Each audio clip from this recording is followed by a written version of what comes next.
question from the mocks. So the formula for the number of shaded triangles. Well, you can see in pattern 1 you have one shaded. Okay, that is held for pattern 2 as well.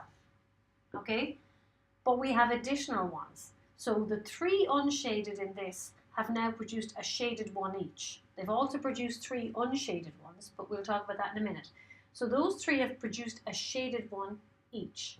So we now, in the second one, we have an extra 3. Okay, now for the third pattern, we keep those ones. Okay, as you can see, they're kept. But now, the unshaded ones in here will all again produce a shaded one. So we have 1, 2, 3, 4, 5, 6, 7, 8, 9 unshaded. So that means we're going to get 9 extra little triangles. Okay? Then, in this pattern, so basically 1 plus 3 plus 9. In the next pattern, we know that all of the unshaded are going to produce another shaded triangle. In other words, if I draw it in, you're going to get a shaded in the middle of each of these unshaded. So effectively, in your next pattern, you're going to have 1 plus 3 plus 9 plus, for every unshaded one you can see here, you're now going to have an extra shaded. So again, 1, 2, 3, 4, 5, 6, 7, 8, 9, 10, 11, 12, 13, 14, 15, 16, 17, 18, 19, 20, 21, 22, 23, 24, 25, 26, 27. All of those 27 unshaded in the next pattern will have one shaded in their middle. So hopefully you can see the pattern now is 1, 1 plus 3, 1 plus 3 plus 3 squared, 1 plus 3 plus 3 squared plus 3 cubed, and so on. Okay, and that is because every triangle turns into 3 unshaded and 1 shaded. And every 3 unshaded then turns into 3 unshaded and 1 shaded. Okay, but that's the pattern. That is a geometric series. Now remember, each term is a geometric series. Term 1 is a geometric series of 1 term. Term 2 is a geometric series with 2 terms. Term 3 is a geometric series with 3 terms. Term 4 is a geometric series with 4 terms. So term n will be a geometric series with n terms. In the geometric series, we can see that the n, that the r, the a is 1, the first term is 1, and the r is 3. The multiplier, the common ratio is 3. So we know that the Tn is an Sn of a geometric series. So Tn is an Sn of a geometric series, so it's a times 1 minus r to the n over 1 minus r. So the Tn is 1 times 1 minus 3 to the n over 1 minus 3, which is 1 minus 3 to the n over minus 2, or you can multiply the top and the bottom by minus 1 and get 3 to the n minus 1 over 2. Okay, so there's an expression for the number of shaded triangles. Now, what about the unshaded? In a way, the unshaded is easier because the number of unshaded ones, in the first one, the number of unshaded is 3. The number of unshaded here, well, each unshaded produces 3 more, so that's 3 squared, or 3 by 3. 3 by 3. Then now we have that many unshaded, and that many produce 3 more. So hopefully you can see that there's an easy formula for the number of unshaded. In pattern 1, the number of unshaded is 3 to the power of 1. In pattern 2, the number of unshaded is 3 to the power of 2. In pattern 3, the number of unshaded is 3 to the power of 3.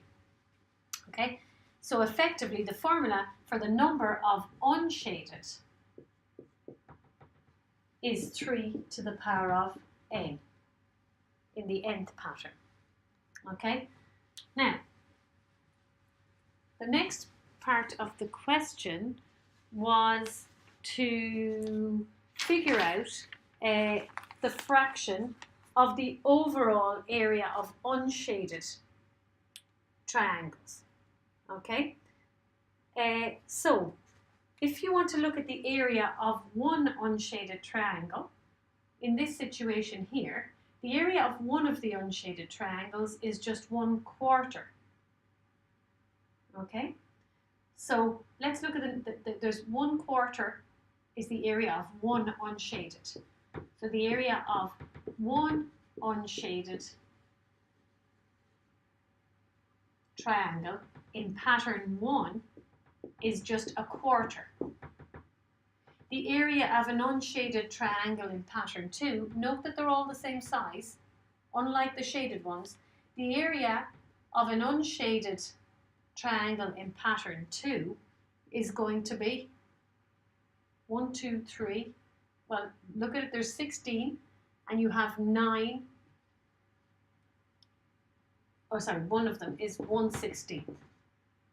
Pattern 3, now your unshaded triangle is 1/64. And in pattern 4, hopefully you can see what's happening. Because each unshaded triangle is getting divided into 4 parts, then the smallest part is 1/4. Okay, so the size of this triangle is 1/4 of the big one. This one is 1/4 of this one. This one is 1/4 of this one. Okay, so as a fraction of the pattern, that's going down by a factor all the time of 1/4 effectively. So 256.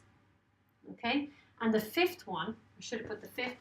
So the fifth is 1/1024. Okay, so the little triangle, the unshaded triangle in the fifth pattern, is 1/1024 of the entire pattern. Okay, now how many do we have unshaded in here? We have 3, remember? The number of unshaded is 3. So the total area, if one unshaded takes up 1/4, then 3 unshaded will take up 3/4. How many unshaded in pattern 2? It's 3 to the power of 2. That's how many unshaded, so we multiply that by 16 and we get 9/16. There's 3 to the power of 3 unshaded in pattern 3. Each of them is 1/64, so that will give you 27/64. The fourth one is 3 to the power of 4 over 256 that are unshaded. And the fifth one is 3 to the power of 5.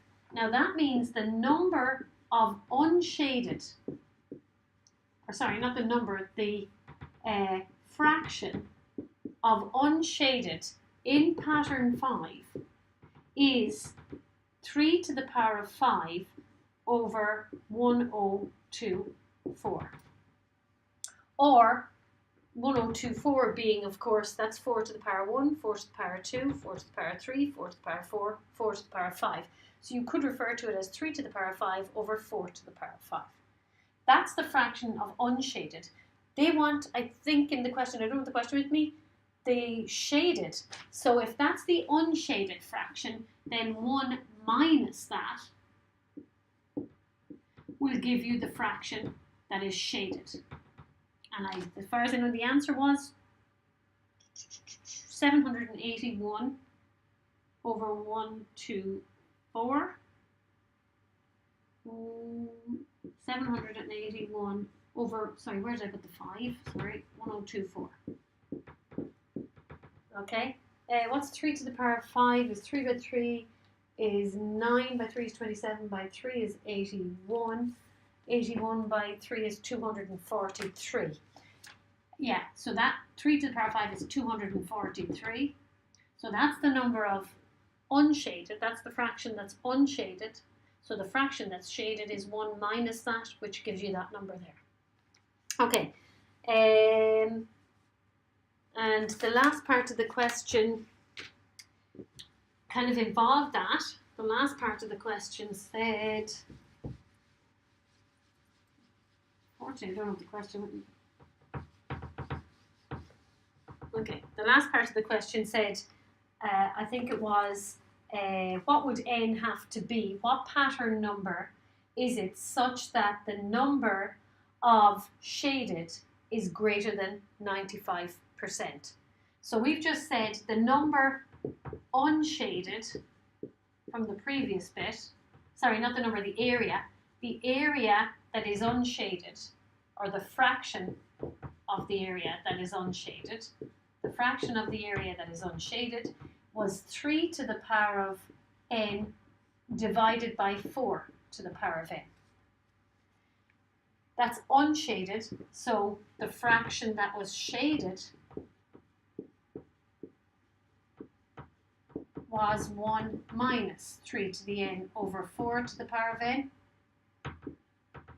Okay, and we want that to be greater than 95%. So 0.95. Now, let's find the value of n that makes it equal to 0.95. And once we find the value of n that makes it equal, then we will be able to figure out what n would have to be. It would have to be greater than that number for the area to be greater than 0.95.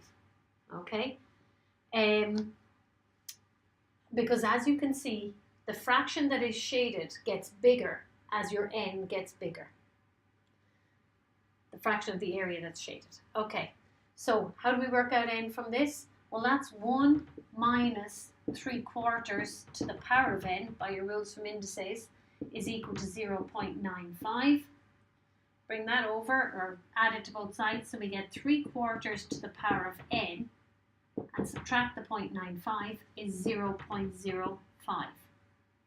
Now, it's up to you whatever way you do it, but again, if you look at it, the log to the base 3/4 of this side, take the log of both sides, is equal to the log to the base 3/4 of 3/4 to the power of n. We can bring the n outside, so we get n log that. The log of a number to its own base is 1.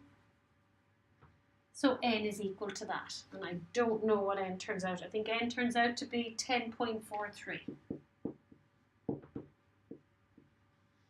So if n is 10.43, that'll give you the exact 95% shaded. So obviously 10.43 isn't a realistic number for n anyway, but now we know that the next integer value for n is 11. We know it's increasing. The area getting shaded is getting bigger. So we know that our answer is n would have to be 11 or greater. Okay, hopefully that answers that question.